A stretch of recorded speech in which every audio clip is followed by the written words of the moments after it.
Had just bought his new car 3 days before that, and he was just riding around in his car.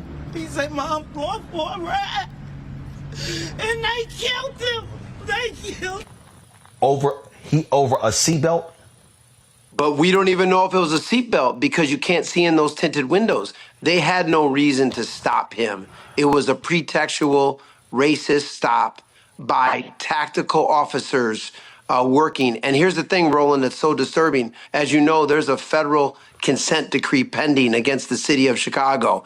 And part of the historical evidence shows these tactical units are terrorizing citizens on the west and south sides. And so it's tragic. And then in the middle, dozens of rounds fired. And then at the end, you see an execution style military shooting of Dexter Reed as he lay dying on the ground next to his car. It's tragic on multiple levels. How many black and brown... Here we are again. A black mother loses her black son to gun violence. But this time it was by the police. And everybody's up in arms. The police are racist. They're out killing innocent young black men. Black men are killed every single day in the city of Chicago, and no one says a word. But when the police shoot and kill someone who shot at them first, there's a big problem. The cops are bad. They're out terrorizing neighborhoods and so on. You heard all of that. See in that video. It was terrifying. For Dexter Reed's sister, his mother, Oh, Lord Jesus, please help me.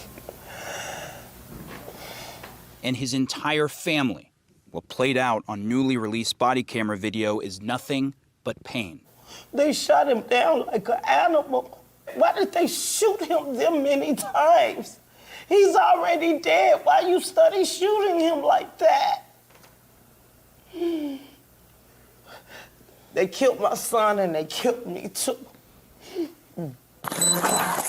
March 21st, 2024, Chicago police are initiating a traffic stop on a driver reportedly for not wearing a seatbelt, according to the Civilian Office of Police Accountability.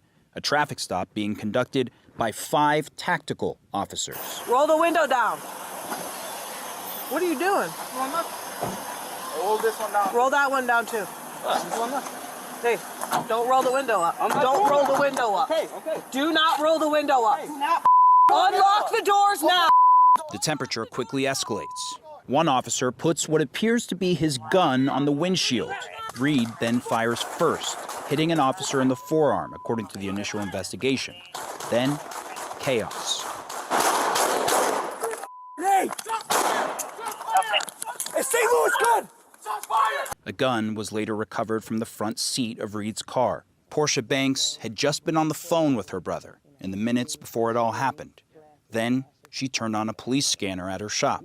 I'm listening to the police talking, like saying shots fired, but I can hear all the shots on the scanner. Like I can hear so many shots, so many shots, so many shots. But didn't know that it was my brother.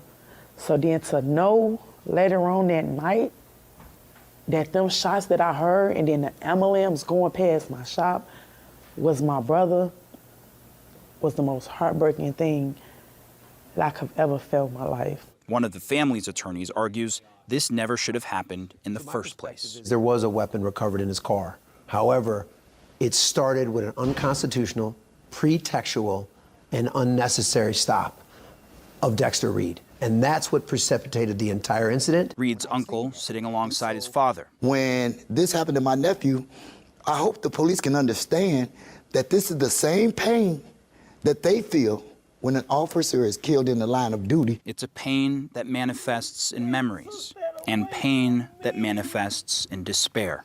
They took my son away from me. He ain't got that no more. I don't know what I'm gonna do without him. And I just wish that I could talk to him one more time. But to see him gunned down, I never ever thought that it'd be him. I never thought that it would be him. I never thought that it would be him. It's tragic, yes. It's tragic for both sides. But if Dexter Reed just did what the police were asking him to do, this would have never happened. And that lawyer, Andrew Stroth, who said it was a racist, unconstitutional traffic stop, and that Reed was executed military style, is absolutely ridiculous. What they didn't say in any of that was Dexter Reed didn't want to go back to prison. He had a firearm in his car. He fired at the police first, and of course the police are going to return fire. Reed was out on pretrial bond for unlawful possession and aggravated assault with a firearm and having a fraudulent or expired firearm owner's card. He knew he had a gun in his car. He knew if the police found it, he was going to go back to jail, and he was going to do anything he could not to do that. So he chose to introduce the gun into that scene.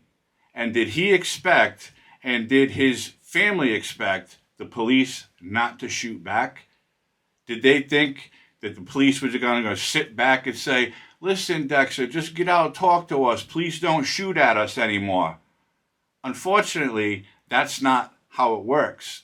And that attorney, Stroth, said that these tactical units are terrorizing citizens. No, what these tactical units are doing are taking criminals off the street, armed criminals, okay? They're not terrorizing anyone. They're doing what they're supposed to do to make a community safer. But the mainstream liberal media does not want you to hear that. They want you to hear the way they spin it. Racist cops, innocent young black man, pulled over unethical or unconstitutionally or whatever that attorney said. It's all nonsense. We all saw this with George Floyd, the race riots, the Democrats, the liberal media, how young black men are getting killed at an alarming rate by police.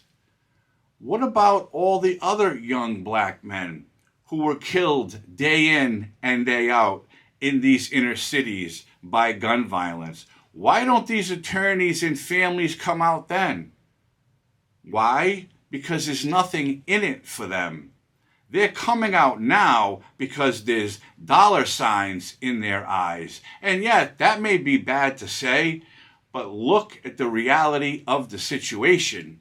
You know this family and attorneys are going to file a wrongful death suit against the Chicago police. George Floyd's family received millions of dollars. They didn't even know George Floyd existed, but as soon as he died, he was so loved. He was so wonderful. Okay, we all know that's not true. This happens way too often today, where the mainstream liberal media want you to believe something that they even know is not true, but that's the narrative they have to spin, because black on black gang violence doesn't fit their narrative, so that's why they don't talk about it. They want the police to look bad for all the defund the policers out there, and we've all seen them, the politicians, the citizens, you name it. No one likes the police, but the police are the first ones they call when they need help. Right or wrong? It's absolutely right. But you'll never hear the truth out of any journalist's mouth who is on the Democrat team. The White House, this is what they're all about. It's election year. Joe Biden has zero to run on. He has zero record of accomplishment to run on. So now this could fall into his lap. Look at what the police are doing. We're here for black people. We're here for minorities. We're here to save you. That's their narrative. But the truth is, if that young man didn't pull that gun and empty a magazine out his window shooting a police officer, he would still be here today. Yeah, he'd probably be sitting in a jail cell, but he would be alive and breathing. He brought this on himself. Where was his mother when he was out running around with guns? No one knows. I don't doubt that his mother loved her son, or his family loved their brother or cousin or whatever. I don't doubt that. And again, it's a tragic death. But if you want to drive around with an illegal firearm while you are out on bond for another gun case, you are just asking to be in trouble. Bottom line, this all could have been avoided. Listen to the police. You know you have a gun. Get out of the car, let them find it, and go to jail. It certainly wouldn't be his first time, but he would be alive today, and the mother wouldn't be grieving the loss of her son at the hands of the police.